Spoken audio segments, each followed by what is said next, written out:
Hello beer troopers and welcome to yet another brewery showcase with me, Peter, the master of hoppets, going through 5 beers, or actually 4 beers and 1 cider from Kiel, from Lille Brauerei in Kiel, in Germany. So I was recently at the Fanø Bryghus, it's a Danish brewery, their strong beer festival with work, with Bad Seed Brewing, where I brew.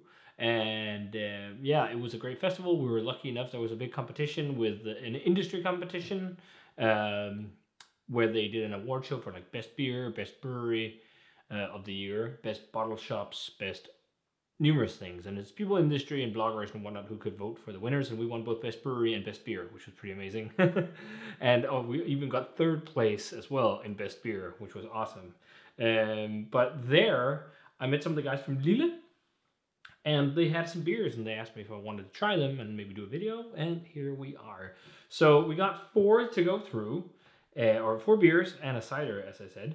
And I think we're going to start from this end, the light end of the spectrum. So this first one here is a pale ale on 5.4%. It says a pale ale for hop heads. They use Chinook, Ella, Saphir, and Summit hops in this. Water, barley malt, and Dinkel malts. I think Dinkel is spelt. And yeah, Chinook, Ella, Saphir, Summit. Saphir, interesting, a German hop. And some old school hops too, so I think, and USO5, it's probably going to be a more classic, bitter West Coast type beer, but let's have a look here. It looks like a West Coast pale ale. Let's check it out. Yeah, I mean, it smells fairly old school. I totally smell Saphir. It's really clean and really easygoing. It reminds me a bit of a Pilsner that's quite well hopped actually, and I think that's because Saphir really stands out to me right now. It's like grassy floral with a bit of grapefruit and pine underneath. I don't know if it's really tropical per se to me, but it's also, I'd imagine they give it a year of best before. I'm not sure. When we were talking about all these beers, we had quite a few beers. It was at the after party. But yeah, it says 0910, so maybe it's bottled in the 9th of October. But let's try it. Cheers, and thanks to Lille for the beers.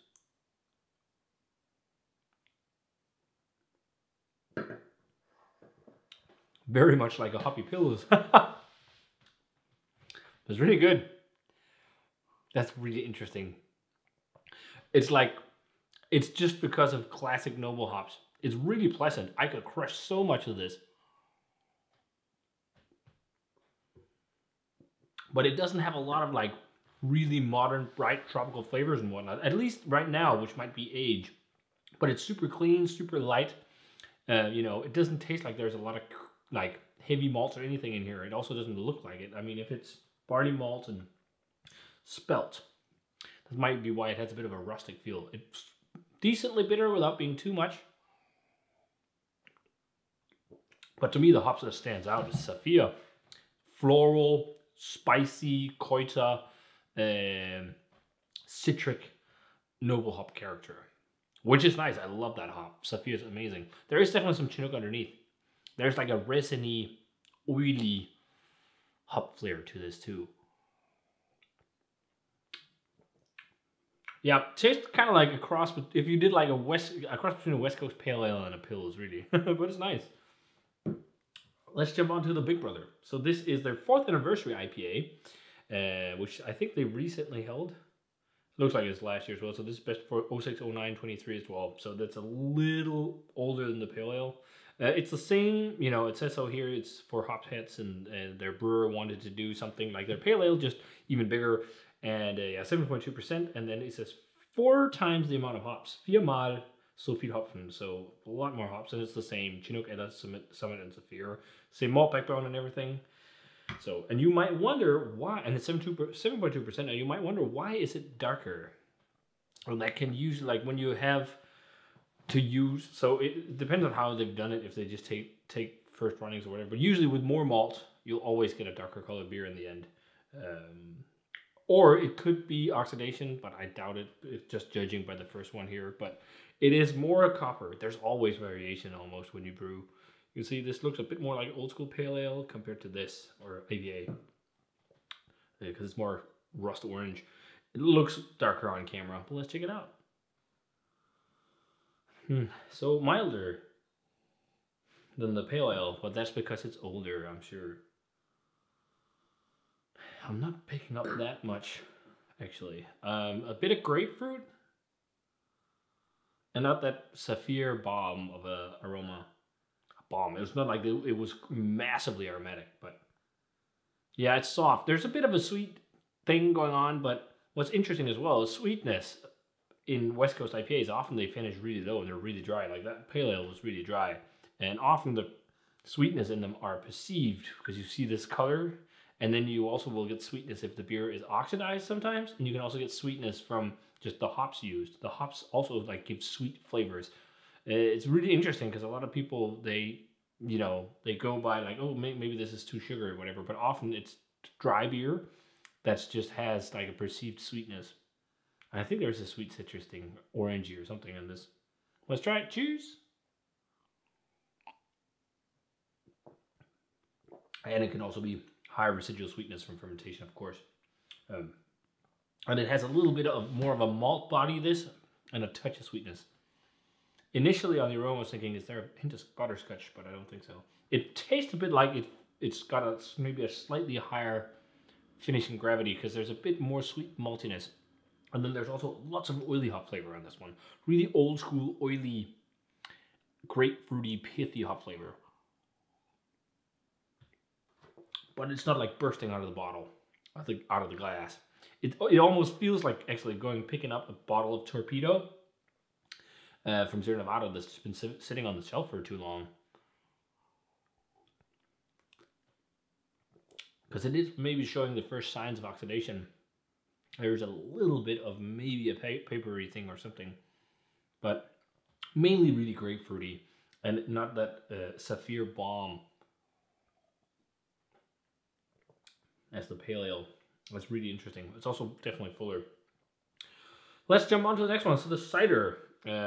This is made with Muxala cider, and it says it's a super extra Brut and funky cider. And the special thing, they use different apples from Schleswig-Holstein, and then they also dry hopped it with Hülmelon. 7%. And here we go. Slightly cloudy pale yellow look. Oh yeah, it smells really nice. Really dry, crisp cider. Appley. There's a little bit of almost like nail polish or something. Just a touch. And there's also a nuanced, ricey type nuance almost. Like there's almost something in here that reminds me of sake. Interesting enough. Also floral. Let's try it. Cheers. I'm not smelling that much of the Hülmelon hops, really. It's really apple forward, mostly. Yeah, really dry. Tart. Not really sour, but tart. Not much sweetness left. I think it would be awesome if it had even more carbonation. I like ciders to have a decent amount of carbonation. This is quite soft. So far, all of the beers have had quite soft carbonation. Plus the cider. Yeah, there's an interesting... It could be a hint of sulfur, actually.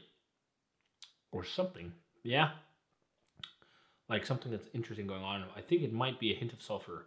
Because it's almost slightly iggy. Or something like that when I actually taste it and think about it. But it's weird, man. I think you also get a little bit of sulfur sometime, actually, in sake. So maybe that's why. But it's actually pretty decent. I mean, it's nothing more than, wow, this is the best cider I've ever had. But it's quite refreshing. No trace of the alcohol. Tart, snappy, dry, waxy, appley flavor, and slightly floral, which might be the hops. Refreshing. So let's jump over to this one. So this is made in collaboration with Heinz and Lille Brauerei in Neumünster. And I've reviewed a few Lille beers. They're quite nice. I really, really dig their Helles. That is really crazy good. They've sent me quite a few beers over the years. So I know they make some nice stuff. And this is part of a series they called Glyph series, and this is the first one. And it's a series of wild ale that they've aged in barrels, which is really cool. So this one is made with water, barley malt, oat malt, wheat malt, hops, and yeast. And it's been aged for 12 months in wine barrels. Then it's bottled with champagne yeast and lagered for another 24 months. So wild fermented beer. That's always something for me. A slightly hazy golden pale yellow look. Yeah, definitely smelling the wine barrel. There's definitely some oxidation present too. There's a little bit of a waxy honey type thing. Oaky barrels, lots of oaky woodiness, just dry woodiness.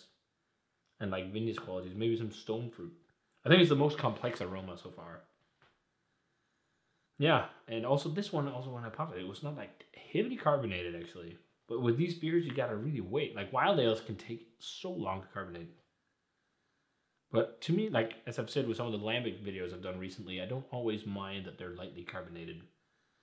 But yeah, it smells pretty good. Maybe a touch of caramel, slightly. Caramel, or just like dried apricot. That's like the sweetness. Let's try it. Cheers.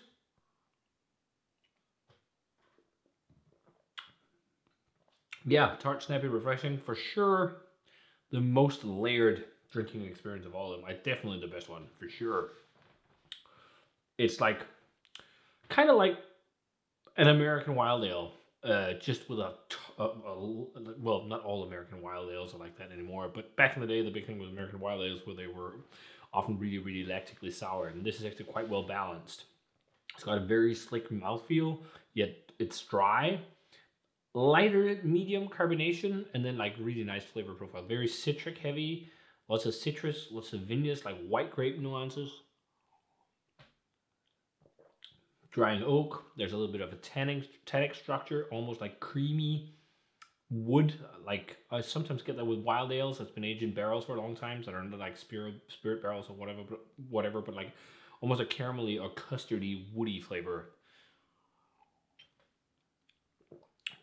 Yeah, it's quite nice. Apple, pear, stone fruit, like dried apricots. Tasty. And we're finishing off with this one, their stout. So it says it's a beer for dessert and with chocolates and things like this. And it's made with water, barley malt, oat malts, rye malts. And then the hops they use are East Kent Goldings, that's all, and safe English ale yeast. Safe ale SO4, if you know that, from Fermentis. Which actually can ferment quite clean. It's not necessarily a big ester bomb. So let's check it out. It's been the last beer I had that on 7% called a stout was Samuel Smith's Imperial Stout, and that was, English Imperial Stout, but they just call this a stout. So pour is a blackish color. There's a little bit of a trace of brown in the glass. The head that poured out was slightly beige. Let's check it out. I'm smelling a bit of cola bean, toasty, oaty, coconutty. It's not as layered an aroma. Like that's the last frame of reference. So that's of course what it's going to get compared to, also because it's English yeast, but it's got nowhere near the amount of layers as Samuel Smith's Imperial Stout. But it smells decent. It smells a bit light for a 7% beer, actually. Like, it's not, of course, not a heavy beer, but I don't know. I have a feeling that it might be a bit light. Let's find out. It's almost like it's got like a dry stout type thing going on with an oaty note.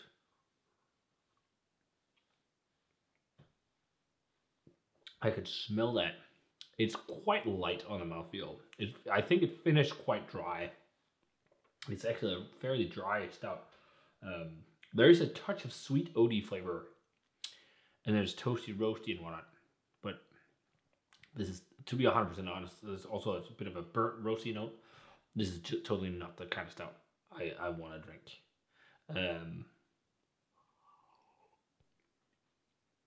It doesn't feel slick. It doesn't feel like creamy or anything. It's just a bit like, it's 100% honest. It's a bit of a run-of-the-mill stout. It's something where I would be like, if I got a bottle, I tried it, I'm like, yeah. And not that it's bad or there's any off flavors.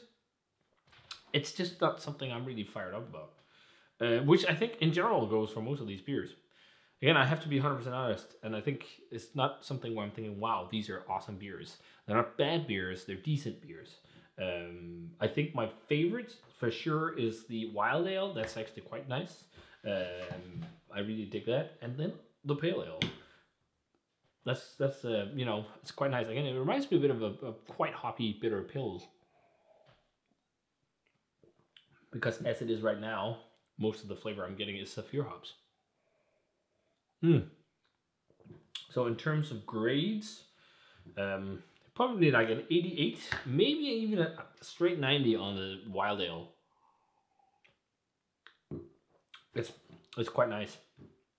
You know, quite oaky, woody, maybe a touch too heavy on like a slightly oxidative sherry vibe compared to the rest of the flavors in the beer. But I mean, it's nice. I think it's a beer that could be interesting to age and see how it develops. Yeah, around 88 to 90.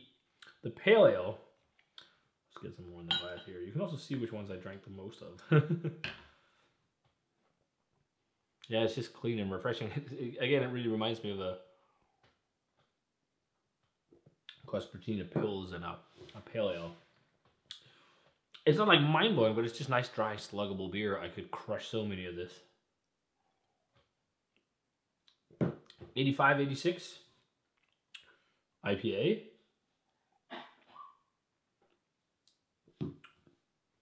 Straight 80.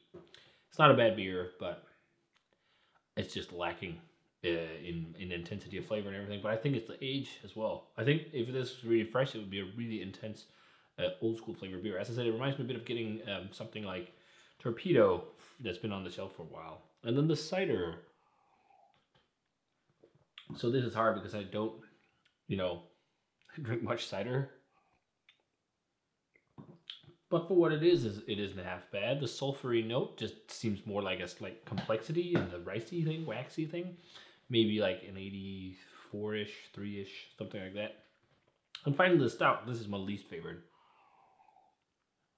It just feels quite watery and thin. I think it's because it's just fermented out like a lot.